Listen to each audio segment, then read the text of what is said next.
Si vous prenez un carré, c'est une bouche. Coupez-le en deux, c'est un soleil. En 3, un œil, et en 4, une rizière. Si tout ça ne fait pas beaucoup de sens pour vous et que vous vous emmêlez les pinceaux, eh bien c'est normal, et cette vidéo est faite pour vous.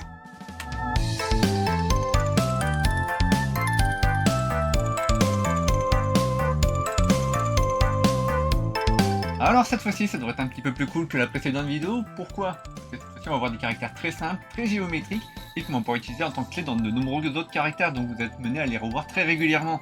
Mais une petite pause avant. Dorénavant, en début de vidéo, en tout cas dans les premières vidéos, on va toujours essayer d'introduire une ou deux nouvelles clés primaires. Ici, on va prendre la clé des jambes humaines et statiques. Oui, statique, parce qu'il y en aura d'autres qui bougent après. Et pour mémoriser cela, imaginons d'abord la posture d'un homme un petit peu nonchalante, où l'une des jambes est bien droite, pendant que l'autre est un petit peu relâchée, ce qui lui donne son côté tordu. Vous pouvez noter d'ailleurs que c'est l'une des clés composant le caractère 4. Bien, commençons tout de suite par ce premier caractère. Déjà, retenez bien que chaque coin supérieur droit se trace sans relever la main. C'est pour cela que ce caractère ne fait que 3 traits. Ensuite, gardez en tête qu'il n'y a pas de rond dans les kanji. Donc toute forme carrée peut être arrondie si cela arrange nos histoires. Et c'est ce que l'on va faire avec le caractère bouche, car on voit ici clairement une bouche ouverte. Si vous avez un doute, regardez cet autre caractère où l'on voit un visage plaintif. Ensuite, le soleil. Si on allonge un peu notre carré et qu'on plisse les yeux, on peut voir un rayon de soleil qui le traverse. Et le soleil, c'est aussi ce qui nous détermine une journée, ce qui est le sens le plus utilisé de ce caractère, notamment pour donner des dates, par exemple. Et je profite de ce kanji pour faire un petit aparté, parce que vous voyez ce caractère ici? Et en fait, il ne s'agit pas d'un kanji. Il indique juste qu'on répète le kanji qui précède pour éviter d'avoir écrit jour, jour. Jour qui veut dire tous les jours, ça me semble cohérent. Si on prend encore notre rectangle, et qu'on l'allonge encore et qu'on coupe encore une fois, on arrondit l'ensemble, et on se retrouve avec le caractère œil, et on voit très bien ici un œil et ses paupières. Et notre dernière division, le caractère de la rizière, et pour cela c'est très simple. On s'imagine en vue hélicoptère du dessus, on imagine une rizière très bien organisée, très carrée, et on se retrouve avec 4 petits champs de rizière. Alors là, ça commence à devenir intéressant parce qu'on peut faire des associations avec des caractères que l'on connaît. Le caractère ancien, il est composé du caractère 10 et du caractère bouche.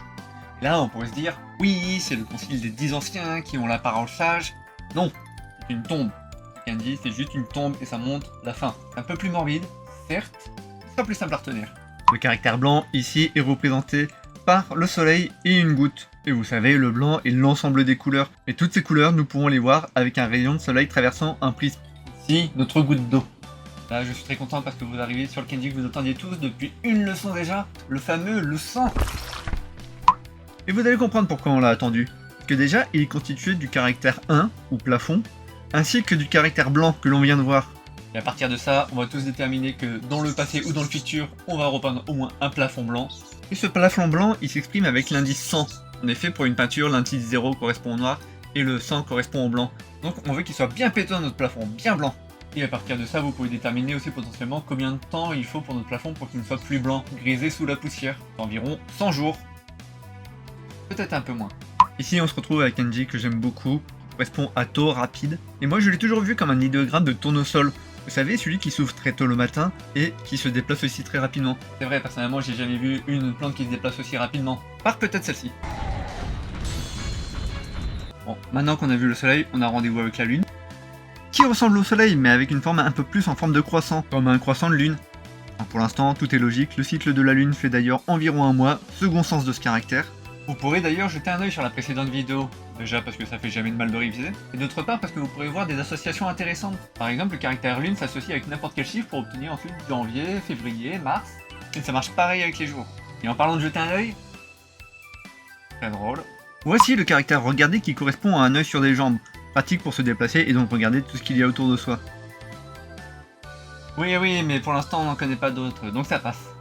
Et pour finir, un caractère très similaire, celui du coquillage que l'on pourra voir comme un coquillage, mais avec des petits pieds. Un vrai Pokémon. Gardez bien en tête qu'on le reverra extrêmement souvent dans d'autres caractères et souvent avec le sens d'argent, dont le coquillage servira de monnaie principale d'échange. Et voilà qui finit déjà notre deuxième vidéo, j'espère qu'elle aura été plus digeste que la première.